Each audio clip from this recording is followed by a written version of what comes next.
Hola, soy Amelia Tiganus, soy escritora, fundadora de Emargi y también superviviente de violencia sexual y de prostitución. En estos momentos soy una de las caras más visibles en la lucha por la abolición de la prostitución y también una experta en violencia sexual.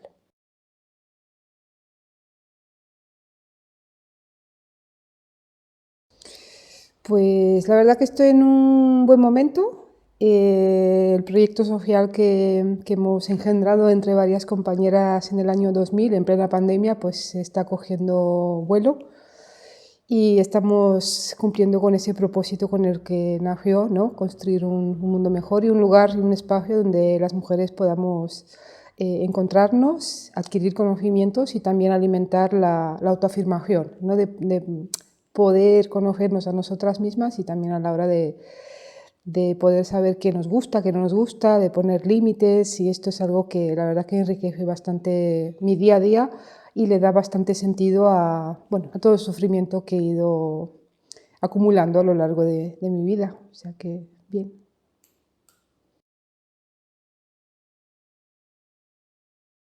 El proyecto social se llama Emargi, es un proyecto social destinado a la formación, al trabajo de investigación y también a la incidencia política.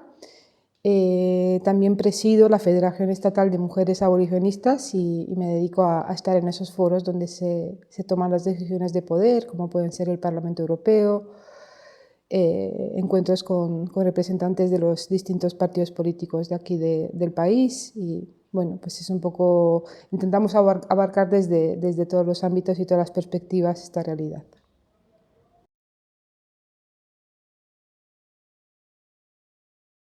Este proyecto surge desde el encuentro de las fundadoras, de mis socias fundadoras, en la militancia feminista y con un interés particular en abordar la realidad de la violencia sexual desde una perspectiva que se aleje de la mirada pura y duramente asistencialista, porque desde nuestra experiencia personal sabemos que cuando nos politizamos, cuando adquirimos conocimientos para poder colocar esta historia de violencia que podemos sufrir por el mero hecho de haber nacido mujeres, se produce una liberación y un empoderamiento real que nos convierte en sujetos activos de cambio. Y es así como pusimos la primera piedra con muchísima ilusión. No éramos conscientes del esfuerzo que iba a suponer. Probablemente esto se parece muchísimo a un parto, siempre hacemos la broma. Ahora que lo tenemos estamos súper ilusionadas y no cambiaríamos nada, pero de haberlo sabido antes probablemente no nos hubiéramos embarcado en ello. Pero lo bueno ahora mismo es que ya se ha dado a conocer, es un espacio de referencia para las mujeres, no solo a nivel de Euskadi, sino también a nivel estatal, porque también nos dedicamos a viajar bastante, a dar charlas, conferencias, a tener esos encuentros de incidencia política y sobre todo de tener encuentros de intercambio de experiencias y en cuanto a aplicar las buenas prácticas, ¿no? Tanto las nuestras como otras buenas prácticas de otras compañeras de otros territorios. Lo que principalmente entendemos es que es necesaria la formación y el conocimiento para abordar una realidad así, y lo que nos gusta trabajar mucho con las mujeres y también con los hombres igual menos, pero sí con los chicos jóvenes, los hombres jóvenes, la idea de que no, el mundo no siempre ha sido así, no tiene por qué seguir siendo así y sobre todo que es necesario poner en el centro la empatía, los cuidados, el apoyo mutuo, que son valores que nos han traído hasta aquí y por eso hemos sobrevivido. También lo hacemos desde una perspectiva de tomar conciencia, de trasladarles tanto a las chicas como a los chicos que hay unos intereses multimillonarios en convertirnos a las mujeres en mercancía, en materia prima de esta multinacional criminal que es la industria de la explotación sexual, que incluye, por supuesto, la pornografía, incluye la prostitución, implica también todo lo que representa Internet, con todas las cosas buenas que nos han traído, pero ahora la mercantilización del cuerpo y la vida de las mujeres pues está en aplicaciones como Instagram, como OnlyFans, ¿no?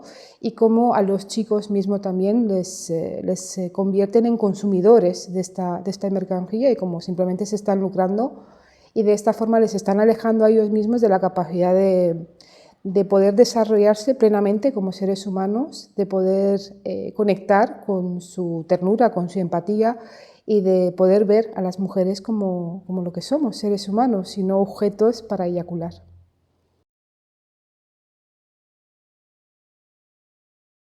Sí, parece mentira, pero tiene todo el sentido, porque ahora mismo tenemos un reto muy grande, las personas adultas, principalmente porque venimos de un lugar donde todo era pecado, todo era tabú y hemos pasado en nada a todo vale y todo está bien si tú lo consientes o si tú así lo eliges, simplemente desde la idea del individualismo y obviando que hay sistemas de opresión, como pueden ser el sistema patriarcal, el sistema capitalista, racista, ¿no?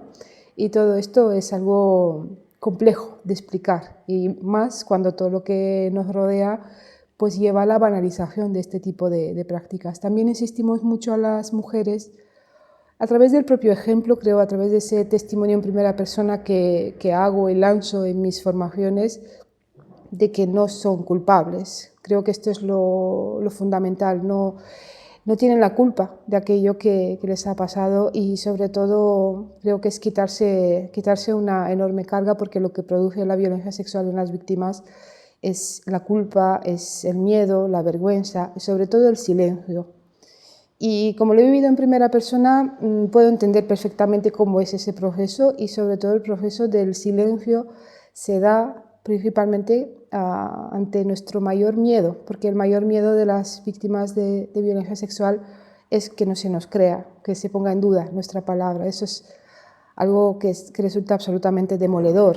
Entonces, cuando tenemos un entorno como puede ser Margui, donde nuestro testimonio, nuestro relato no se va a cuestionar, no va a haber prejuicios, sino que vamos a recibir pues, todo lo contrario, ¿no? ese apoyo incondicional y ese amor incondicional que necesitamos todos los seres humanos, pues se produce algo absolutamente maravilloso.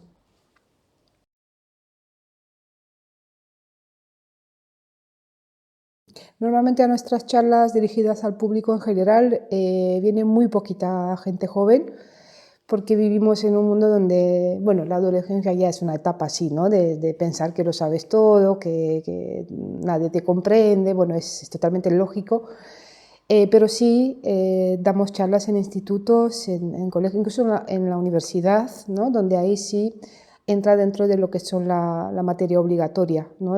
O faltan, o hacen pira, o están ahí. Y lo que nos encontramos principalmente es con la banalización de la violencia sexual.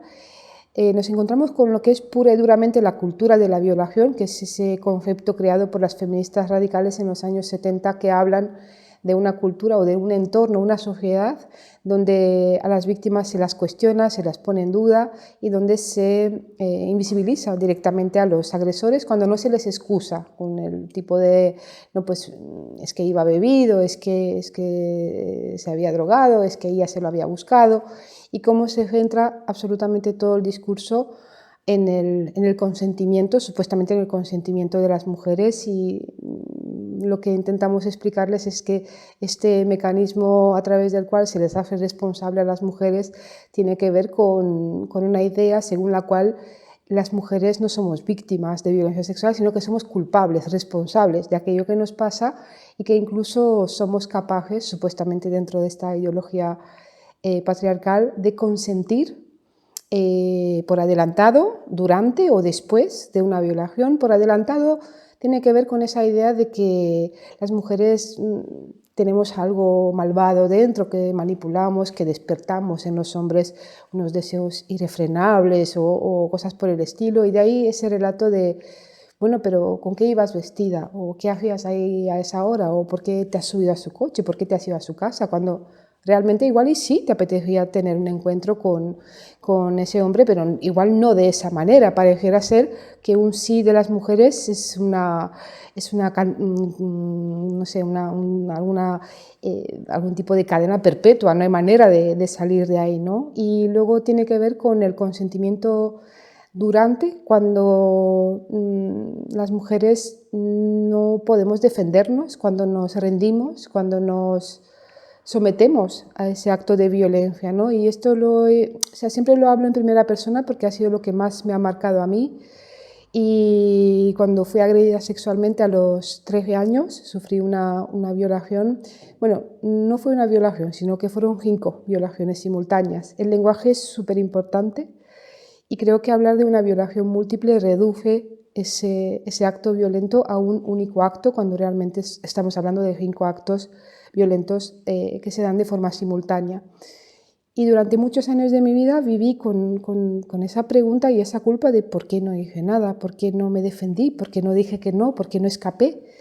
Y tras unas buenas sesiones de terapia me di cuenta o me enteré de que los mecanismos de supervivencia que tenemos los mamíferos están en, sí, la lucha o la huida, pero si no podemos ni luchar ni huir, pues nos congelamos, nos quedamos atrapadas, nos sometemos a esa violencia simplemente porque deseamos sobrevivir, ¿no? Y lo más perverso de esta cultura en la que vivimos es que el acto de someterse a la voluntad del otro se ha convertido en sinónimo de consentir, y de esta forma tan perversa pues se deja la responsabilidad sobre los hombros de las víctimas.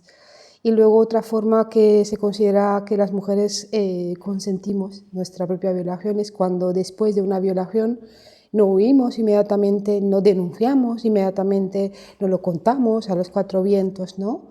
Y aquí hay una doble moral también, porque si lo hacemos, se supone que un acto así en una víctima despierta pues esos sentimientos de culpa, de miedo, de vergüenza, y si lo hacemos la gente va a pensar, bueno, pues en realidad igual y un poco puta sí es, porque para cuando lo comparte así a los 4 vientos, ¿no?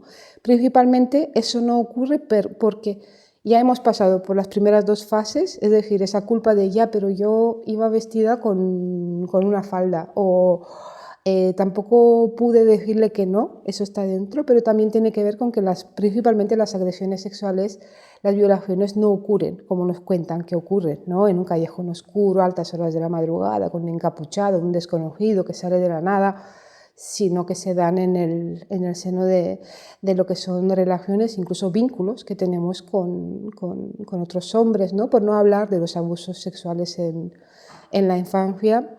En mi caso empecé a sufrir abusos sexuales a manos de mi tío a los 7 años y creo que en ese momento aprendí no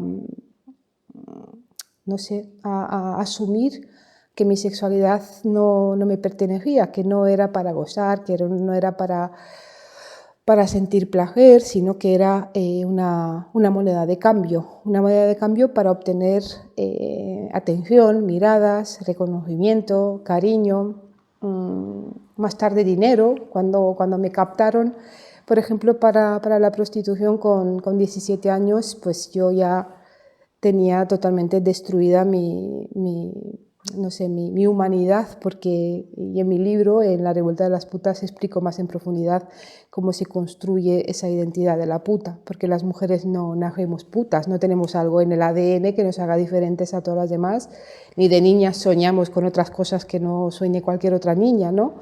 Pero sí a través de la violencia sexual, a través de la pobreza económica, del abandono social, de muchísimas violencias, pues acabamos convertidas y arrojadas a ese lugar, ¿no? De mujeres que existen para servir sexualmente a los hombres.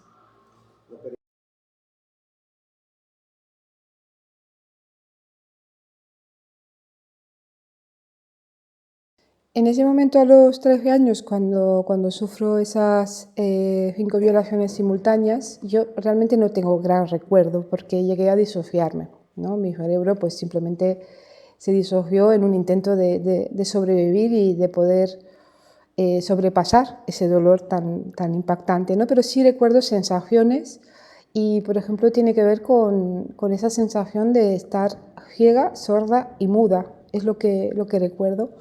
Incluso oír un zumbido que me alejaba de la risa de los violadores, de sus insultos. Y en ese mismo momento también, de alguna forma, mi corazón se llenó de mucha culpa, de mucha vergüenza y también de mucha tristeza, porque en ese momento pensé que mi madre y mi padre nunca más podían estar orgullosos de mí, porque era como mi propósito en ese momento, como creo yo cualquier criatura con esa edad, es ser visto, ser amado por lo que es su mundo en ese momento, que es su familia, ¿no? Y de alguna manera sabía que había decepcionado a mi madre y a mi padre, porque todos mis esfuerzos, esos esfuerzos en sacar buenas notas, en que me vean, que soy una buena hija y tal, pues en ese momento sentí que eso, que no tenía vuelta atrás. Y de hecho cuando salí propiamente de esa violación, mi primer y único pensamiento fue: quiero que todo vuelva a ser como antes y voy a hacer todo lo posible para que esto vuelva a ser como antes. Y dentro de mi inocencia pensé que si no se lo cuento a nadie, nadie se va a enterar, a mí se me va a olvidar y todo volverá a ser como antes. Claro que esto no funciona así, o sea, ni con 13, ni con 40, ni con 80 años, no funciona así. Y los efectos más inmediatos que tuvo en mí fue un cambio de carácter absoluto. O sea, pasé de ser una niña cariñosa a una niña estudiosa, curiosa, no sé, siempre implicada en cuestiones que tenían que ver con la reflexión, con el pensamiento. Pues me convertí en una niña agresiva, violenta, me escapaba de casa, me escapaba del colegio, me acostaba con todos los chicos, con todos era con todos, y no entendía por qué. Años después, y ahora sí sé que era debido al trauma sexual, porque mi mente intentaba una y otra vez recolocarse en ese lugar para resignificar, porque nuestro cerebro no asume que hemos sido convertidas en objetos y necesita darle un significado diferente a eso. Pero claro, eso es una espiral totalmente destructiva, ¿no? en la que entramos las víctimas de violencia sexual, y sobre todo porque es un gran desconocido. La gente se piensa que cuando sufrimos una violación, una víctima, pues la ves de lejos, ¿no? Está llorando en una esquina, yo qué sé, de una manera que da pena, que no quiere volver a estar con un hombre en la vida, y esa respuesta sí existe, pero es la que menos ocurre. Y tiene que ver con esta respuesta del trauma sexual, ¿no? que muchas veces nos ponemos en situaciones de riesgo, somos incapaces de decir que no porque hemos desarrollado la indefensión aprendida, esto que tú intentas salir o intentas escapar de una situación y no puedes hacerlo, pues al final de alguna forma te quedas bloqueada hasta encontrar la manera de salir de ahí. Y con todo esto juegan los criminales, o sea, con todas estas pequeñas cosas, como buenos manipuladores y sabiendo cómo pueden abusar de la situación de poder y además de la situación de vulnerabilidad de las víctimas. Porque si en este momento en el que a mí me violan, yo me encuentro con una sociedad que señala a los agresores, me encuentro en una sociedad que pone todos los recursos para que yo pueda recuperarme y se pueda reparar ese daño que se me había causado, desde lo social, desde lo político, desde todos los ámbitos. Sin embargo, esto no ocurrió así y ni ocurre así hoy en día, ¿no? Cuando los seres humanos necesitamos la comunidad para poder desarrollarnos, para poder estar a salvo, y normalmente a través de ese estigma que sufrimos las víctimas de violencia sexual, pues se nos expulsa de la comunidad y se nos está dejando en un lugar súper vulnerable. Tampoco funcionó esta estrategia mía no solo por la respuesta psicológica que tuve, sino también porque los propios violadores se encargaron de contárselo a todo el mundo. Esto tenemos que tener como mucha conciencia de ello, y por un lado lo que me encuentro ahora mismo en los centros educativos es que las mujeres no solo sufren esta violencia, sino que además estas agresiones se graban y se difunden y muchas veces acaban en páginas pornográficas, y Solo pienso, menos mal que en mi caso no existían los teléfonos móviles, o bueno, si existían no estaban al alcance de todo el mundo, porque esto que nuestra mente tan sabia intenta protegernos con la disociación, pues ahora mismo ni eso es posible porque sabiendo que ese acto que tanta violencia y tanto dolor te ha traído sirve como material para que millones de hombres en todo el mundo se masturben y sientan placer al verlo, pues me imagino que tiene que ser muchísimo, muchísimo más duro, ¿no? Y tiene que ver con esta idea de reforzar la masculinidad, del ser hombre de verdad, ¿no? De lo que se espera de los hombres. Si no, nadie entiende cómo puede un violador además fardar de que ha hecho eso, pero esto se explica de esta forma, ¿no? Que para ser un hombre de verdad, lo pongo entre comillas porque es lo que se les ha trasladado mayoritariamente a los hombres, tienes que detestar todo lo ligado a lo considerado cosa de mujeres, tienes que detestar a las mujeres y sobre todo tienes que demostrar que eres merecedor de formar parte del club de los ganadores. Entonces, ser un canalla, ser un agresor sexual, te da ese reconocimiento dentro del club de los machos, digamos, de alguna forma, ¿no?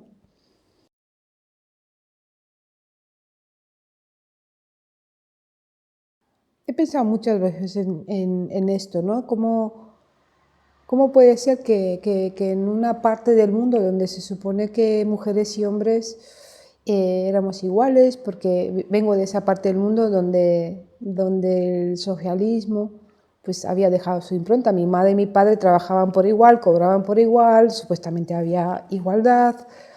Sin embargo, claro, existía, como en todas partes del mundo y como sigue existiendo, esa doble moral sexual y sobre todo lo ligado a la sexualidad de las mujeres, ¿no? Esa dicotomía entre las que sirven para ser mujeres privadas, que van a parir, cuidar, criar y quitar piedras del camino al jefe de la familia, y las mujeres públicas, aquellas que van a ser y van a asistir para que cualquier hombre pueda disfrutar de acceder sexualmente a ellas, ¿no? Creo que en ese momento mmm, las personas adultas que estaban a mi alrededor no supieron ver indicadores de que algo grave me estaba pasando. Por un lado, pienso que no tenían herramientas para hacerlo, o quiero creerlo, porque no pienso que la gente sea mala gente, porque sí, por eso apostamos por la formación, la sensibilización, porque tenemos la confianza de que sabiéndolo pues se puede hacer mejor, ¿no? Pero también creo que tiene que ver mucho con esta doble moral, con esta carga del estigma de la mujer que ella no vale porque es una cualquiera, porque es una puta. Y creo que esto a día de hoy, discursivamente, puede parecer que ha cambiado, porque claro, porque ya no hay tanta represión, porque el sexo supuestamente no es tabú, y yo considero, o sea, conociendo la realidad del día a día de las chicas y de los chicos también jóvenes, que esto no ha cambiado en absoluto, porque la sexualidad sigue siendo un tabú, seguimos sin hablar de la sexualidad, aun cuando el sexo está por todas partes, pero realmente no hablamos, no hay conocimiento, ¿no? Y creo que se está reforzando mucho la idea de que ahora lo bueno es ser una mujer que se acuesta con todos de cualquier manera. O sea, cuando yo era niña o cuando era adolescente, lo peor que te podían decir era puta. Y ahora mismo, lo peor que se le puede decir a una chica con 13, 14 años es puritana, mojigata, neomonja, porque si no accedes a esas prácticas que por supuesto que les llega a partir de los 8 años, además les llega la pornografía, llevan el crimen organizado en el bolsillo, o sea, esto está mucho peor de lo que estaba antes. Entonces sienten muchísima presión para tener relaciones sexuales cuando ni están preparadas, ni las quieren, ni las disfrutan tampoco, con el añadido de que además se sienten culpables o se sienten que algo en ellas está mal porque no disfrutan con aquello que se supone que tienen que disfrutar, ¿no? Que no es más que violencia sexual. Y de hecho, desde el ámbito sanitario alertan de que cada vez hay más niñas menores, muy pequeñas además, de 12 13 años, que llegan a urgencias con desgarros, tanto vaginales como anales, porque sus primeras experiencias sexuales son así, o sea, reproduciendo aquello que ven en las películas porno, especialmente tiene que ver con cómo los niños ven esa pornografía para pensar o para aprender, porque la curiosidad es totalmente lógica, como para aprender qué es lo que tienen que hacer y cómo actuar como actores, ¿no? Como sujetos activos de lo que es el sexo, y ellas lo ven para aprender lo que se espera de ellas, ¿no? Y dejarse hacer es principalmente lo que se traslada desde la pornografía. Y tiene que ver también con un discurso que banaliza. Creo que antes no se hablaba de sexo porque daba vergüenza, y ahora se sigue sin hablar de sexo por lo mismo, porque creo que sigue dando vergüenza, pero desde el no, todo está bien, si ellos quieren, si ellos eligen, ahora que cada cual haga lo que quiera. Y claro, de esta manera obviamos que hay un gran educador de lo que es la violencia sexual, que es la pornografía, pero no solo la pornografía en sí, porque ahora la pornografía ha excedido los márgenes, o sea, no es una revista en los años 80 que te comprabas en el kiosco y tal.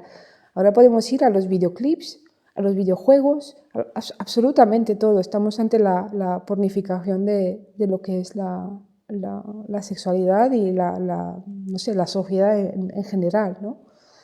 Y cuando les preguntamos, por ejemplo, en los talleres, cuál es, porque también dicen eso mucho, ¿no? De que ellos saben mucho de sexo, saben mucho, bueno, es una idea que tienen, y les preguntamos, ya que tanto saben, ¿no? ¿Cuál es el órgano sexual más grande? Y la respuesta casi siempre es el pene.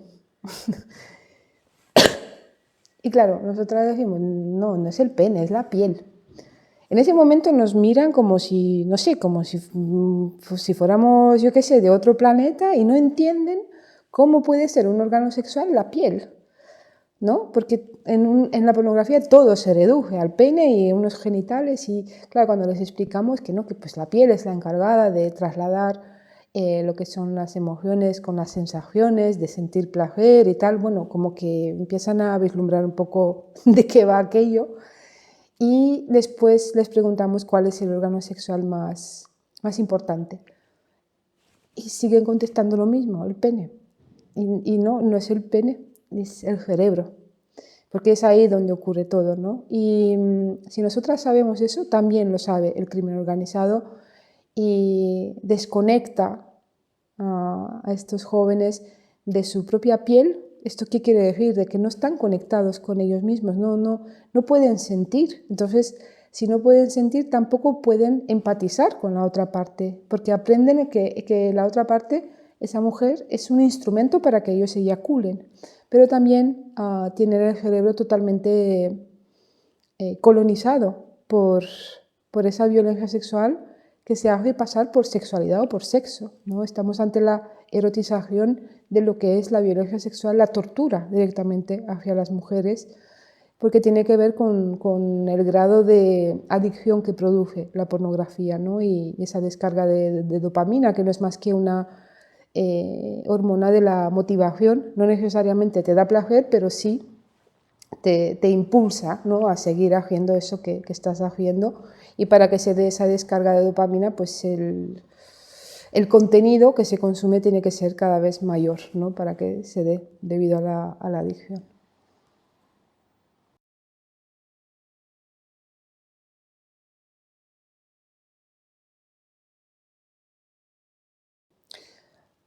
Yo creo que era imposible en ese momento para mí abrirme o actuar de otra forma, principalmente porque alrededor mía no tenía un círculo de confianza. O sea, esto lo puedes hacer solo cuando sabes que quien te vaya a escuchar no te va a juzgar, no te va a castigar y ni siquiera te va a mirar mal de alguna forma.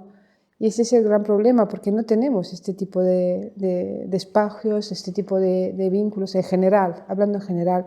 Sin duda alguna, si en ese momento yo cuento con esos vínculos de confianza, de amor incondicional, lo hubiera hecho y mi vida habría sido bien distinta, porque este concepto que desarrollo en La revuelta de las putas, de fabricación de la puta, el entorno tiene un papel fundamental, porque es decisivo si tienes una mano tendida a tiempo o no, si te ayudan o no, o si todo lo contrario, no es que no te ayuden, sino que te castigan por ello. Durante muchos años también he pensado que podía haberlo contado, podía haberlo dicho, pero cuando voy muy a mí adentro, siento y vuelvo a esa sensación de que nadie me va a creer y me van a responsabilizar, me van a culpar por lo que había pasado. Y lo que me ha pasado, por supuesto, que me ha llevado a ese lugar después, cuando me captan para la prostitución, juegan con mi desesperación, con el abandono social, con la soledad y también con mis sueños y con mis ilusiones, porque, claro, con 17 años pues yo quería volver a estudiar, quería tener pues una casa, una familia, pues quería disfrutar, tener amigas, enamorarme, hacer el amor, y cosas normales que se tienen que vivir a esa edad y que a mí me eran vetadas porque yo ya era considerada puta. Entonces, como ya era una cosa para la sociedad. Y en ese momento les fue muy fácil convencerme de que aquello era una buena oportunidad, porque me lo vendían así en todo momento, ¿no? Como una buena oportunidad. Siempre en las captaciones, en un primer momento se recurre a una especie de seducción, ¿no? No es como en el ciclo de la violencia, o sea, cuando se da esa violencia no empieza con la violencia, sino empieza con un bombardeo de amor, de reconocimiento, de mirada, ¿no? Y los seres humanos necesitamos ser vistos, o sea, es una necesidad básica que tenemos. Entonces, claro, después de muchos años en los que yo sufría la violencia, el desprecio de toda una sociedad, que de repente alguien me mire y que me diga, no, pues tú, mira, tienes una oportunidad, eres una chica guapa, si eres lista, en un par de años vas a conseguir solucionar tu vida. Eso, más que veía la hipocresía de mi propio entorno, que despreciaba a las putas, pero a la vez alababa a las que supuestamente ganaban dinero, que tenían coches caros, que tenían ropa bonita. Y claro, yo pensaba, bueno, pues si hay algo peor que ser puta, y es ser puta pobre. O sea, me lo estaba trasladando directamente mi propio entorno, y es lo que se está trasladando ahora mismo a las chicas también cuando hablamos de eso, porque no, y es que hay algunas que ganan mucho dinero, hay algunas que son escort. Bueno, pues todo eso son ganchos de esta industria criminal para introducir a las niñas a la prostitución. Y de hecho, tenemos que dejar de pensar en términos de dinero, porque la cantidad de dinero que recibes a cambio no cambia los efectos que tiene esa violencia sobre un ser humano. O sea, esto desde luego que tiene que quedar como muy presente. Y hay mucha gente que también me pregunta y me dice, bueno, pero tú te lo has creído. Bueno, pues esta es como otra forma de, otra vez, poner la mirada sobre las víctimas, la responsabilidad sobre las víctimas. O sea, no ser consciente de que era menor de edad, estaba en una situación totalmente vulnerable, abusaron de esa situación de vulnerabilidad, del poder que tenían, me manipularon, y yo creo que cualquiera diría que sí. En ese lugar, claro, desde ahí, porque hay algo que nos mueve a los seres humanos y es querer salir adelante, conseguir una vida mejor. Y así es como me captan para la prostitución, poniéndome además como ejemplo a chicas que supuestamente ganaban muchísimo dinero, que eran totalmente autónomas y libres. Bueno, este mensaje que reciben hoy en día las chicas, solo que hoy en día lo reciben a nivel macro, ¿no? A través de las redes sociales y todo lo que nos rodea.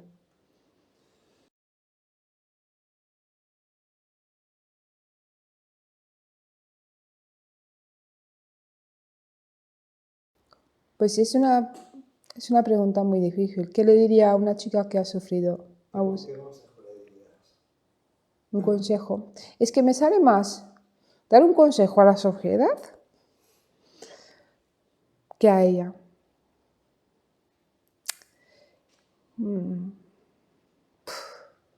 Es que es muy duro, o sea, es muy duro porque me coloco ahí y pienso, ¿qué me habría gustado a mí que me dijeran con ese conocimiento que tengo yo ahora mismo?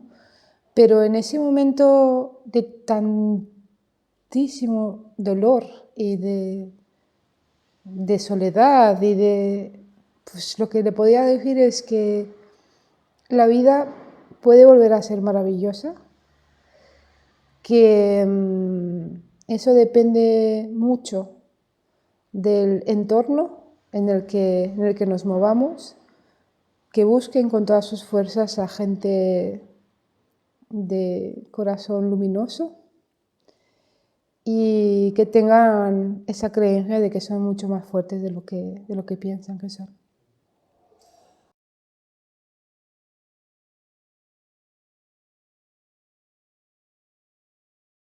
La existencia de la prostitución, sin duda alguna, representa ese lugar donde se puede llevar a la práctica sin ningún tipo de repercusión o de responsabilidad aquello que se aprende con la pornografía. Digamos que la pornografía es la teoría y la prostitución es la práctica.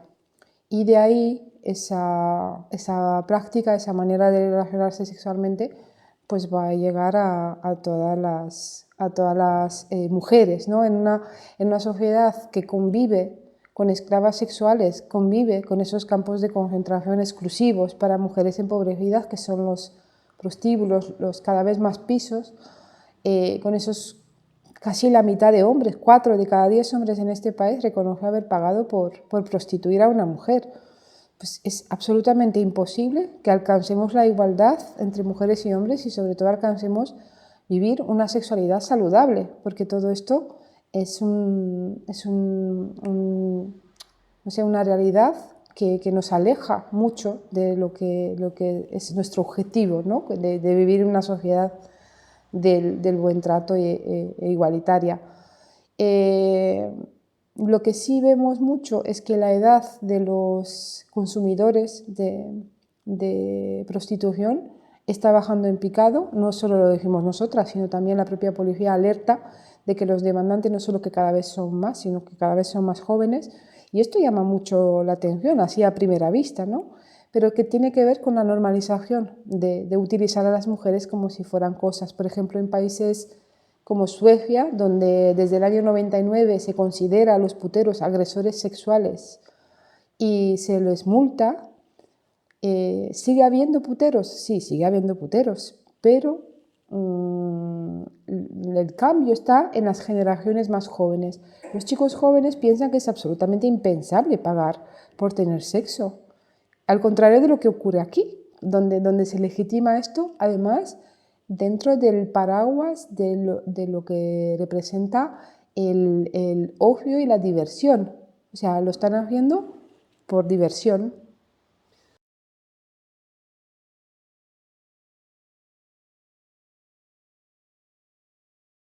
Sí, yo creo que las medidas que se piensan tomar relativas al consumo de pornografía son, bueno, es un paso adelante, pero es insuficiente y nunca prohibir el acceso a algo garantiza que eso vaya a dar buenos resultados. O sea, por una parte es algo que, bueno, que consideramos que es un paso adelante, pero lo que necesitamos es que haya una educación sexoafectiva dentro de lo que son los valores y la ética feminista para que estas criaturas tengan herramientas de poder tener conciencia crítica y de poder saber cómo reaccionar frente a este tipo de contenido y que sean ellos mismos los que digan, yo no quiero ser partícipe de esto, yo no me merezco esta basura, yo quiero vivir una sexualidad saludable y poder crear unos vínculos sanos con otro ser humano, ¿no?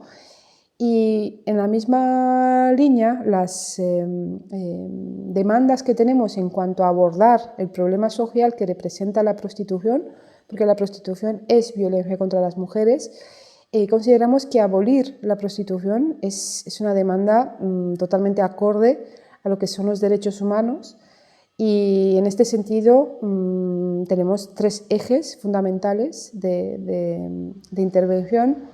Es un cambio y una ley integral abolicionista del sistema prostitucional que, por un lado, garantice a las mujeres los derechos, y cuando decimos garantizar los derechos, nosotras no entendemos pagar impuestos por ser penetradas por boca, vagina y ano por cualquier desconocido al que le sobra un billete y le falta ética.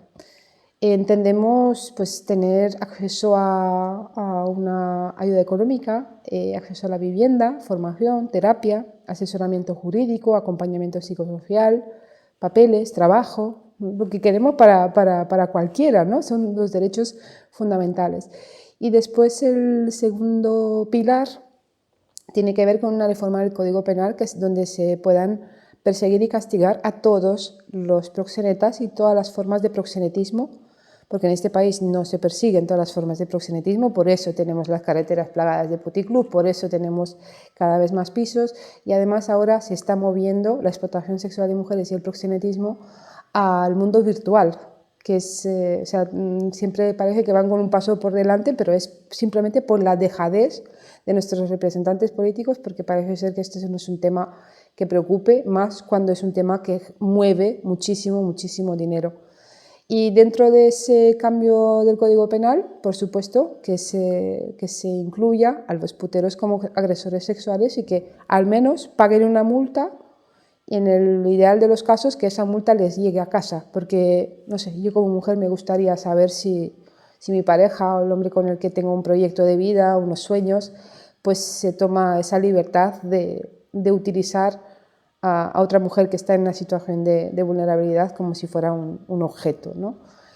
Y otra pata fundamental es la formación, pero no solo a jóvenes, no solo a adolescentes, sino también a todo tipo de profesionales, porque creemos que desde las fuerzas y cuerpos de seguridad del Estado, profesionales de la comunicación, profesionales del ámbito sociosanitario, la sociedad en su conjunto, necesitamos muchísima formación, porque la libertad de pensamiento es algo que los seres humanos apreciamos muchísimo y así tiene que ser, pero para tener libertad de pensamiento necesitamos esforzarnos bastante más que reproduciendo aquello que nos llega y nos cala muy hondo, ¿no? Dentro de lo que es el discurso más común o más comercial, lo podría llamar.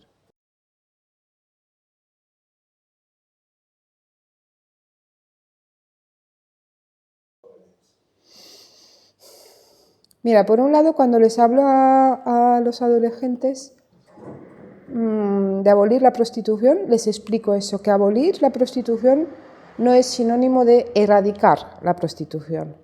Digamos que abolir es el camino a través del cual queremos llegar al fin, que sí es erradicar la prostitución. Entonces, para buscar un sinónimo a lo que es abolir, les digo que es deslegitimar. Deslegitimar desde todos los lados. Por ejemplo, yo ahora mismo, con este discurso, estoy aboliendo la prostitución porque la estoy deslegitimando. ¿Qué pasa? Que necesitamos unas herramientas jurídicas que nos den la razón de que esto es así. Al igual que tenemos una ley contra la violencia de género desde el año 2004, que, bueno, que es muy mejorable, pero que la verdad que es una ley que fue pionera en su momento, que legitima el que las mujeres pues no existimos para ser agredidas y violentadas. ¿Sigue habiendo violencia de género? Sí, desgraciadamente sigue habiendo, al igual que sigue habiendo asesinatos, pero desde un punto de vista social eso está mal visto, no es algo que queramos dentro de nuestro entorno, a nuestro alrededor. Entonces, hay muchos chicos, sobre todo chicos, que dicen, bueno, pero si abolimos la pornografía y abolimos la prostitución, ¿cómo vamos a follar? Y es triste, es realmente triste. realmente es muy triste porque, bueno, yo lo que les contesto, quitando como hierro al asunto, les digo, bueno, vamos a follar mejor, porque peor es imposible, ¿no? Pero que les haya calado tan hondo que sin esto no va a haber sexualidad, no va a haber disfrute, no va a haber goce, pues es algo que nos tiene que preocupar mucho, porque por un lado les estamos diciendo esto está mal, pero ellos mismos nos están dando pistas, porque tenemos que crear un relato y un discurso y una formación a estas chicas y a estos chicos para que puedan encontrar su propio camino de poder conectar, de poder experimentar, desde el respeto, desde el reconocimiento. Cuando digo respeto no solo me refiero a otra persona, sino respeto hacia uno mismo, hacia una misma, ¿no? de conectar con tus necesidades, con tu saber, con tus sensaciones, bueno, pues todo esto. Creo que abolir la prostitución nos va a ofrecer como sociedad la posibilidad de dejar un mundo mejor del que nos hemos encontrado, desde luego, yo lo tengo clarísimo, y sobre todo la posibilidad de que mujeres y hombres podamos caminar de la mano como lo que somos, compañeros de este viaje y no esclavas y dueños de algo que ya no tiene cabida en el mundo en el que estamos.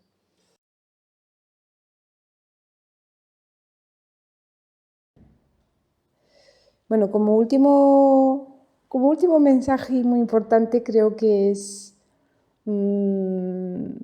relevante hablar de los hombres buenos. Con mi psicóloga aprendí que los traumas que ocurren en la interacción con otro ser humano solo se reparan y se curan en la interacción con otro ser humano. O sea, no es lo mismo un trauma de un accidente de coche que un trauma de una violación, por ejemplo. Y me siento muy afortunada porque en mi vida tengo muchos hombres buenos. Mi padre fue un hombre bueno.